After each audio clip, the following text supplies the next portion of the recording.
Makanya saya minta kangkang di sini bisa makan itu harus syukur. Makan itu luar biasa.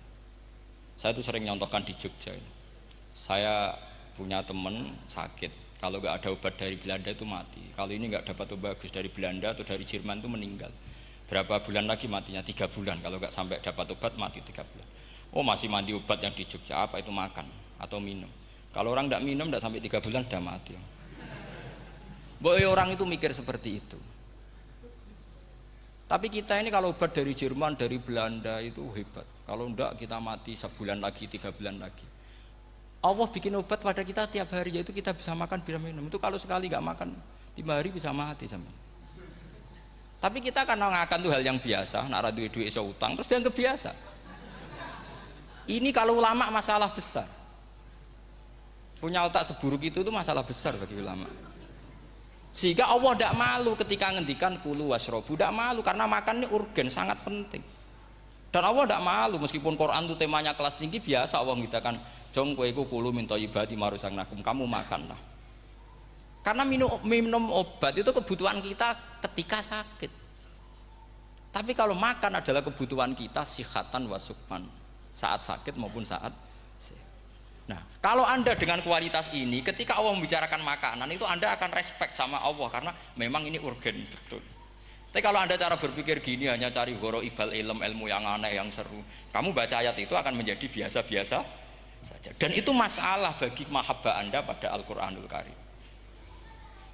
Ya, karena ini zaman akhir, saya memang butuh sekali. Kenapa saya mau datang? Satu, hormat Kiai Hanan. Dua, saya memang ingin banyak mufassir lagi. Jangan hanya lewat baca terjemah kemudian merasa menjadi ahli apa?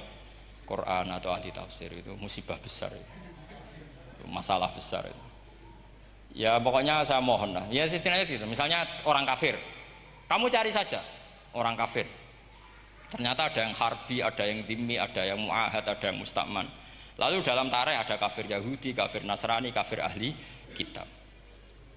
Kalau di fikih ada kafir yang lahum kitabun, ada yang tidak lahum kitabun. Kalau ya lahum kitabun disebut ini kitabiah kholiso, yang tidak itu kan beda-beda di fikih. Boleh nikahnya ndak, khilu dzabihatihim atau tidak, itu kan detail sekali. Makanya saya mohon ini latihan detail.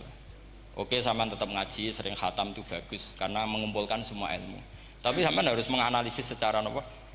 Saya dulu ngaji Mbah Mun Muslim ya kilatan. Tapi saya ngapalkan sama Gus Ibab. Gus Ibab putranya Mbah Mun, dulu muridnya Said Muhammad. Saya itu tak pelajari lagi di rumah, tak analisis lagi setelah besar sampai sekarang, karena ya itu beda. Kita selalu Rabbi zidni apa? Ilma. Misalnya begini contoh ya, contoh. Kita mungkin tahu maknanya ayat tertentu itu begini. Misalnya begini. Faqula lahu qawlan layyinan la'allahu yatadzakkaru aw yakhsha. Musa dan Harun, jika kamu datang ke Fir'aun, maka kalau ngomong, kalau dakwah itu qaulal layyinan, dengan dakwah yang halus. Nggih, qaulal layyinan.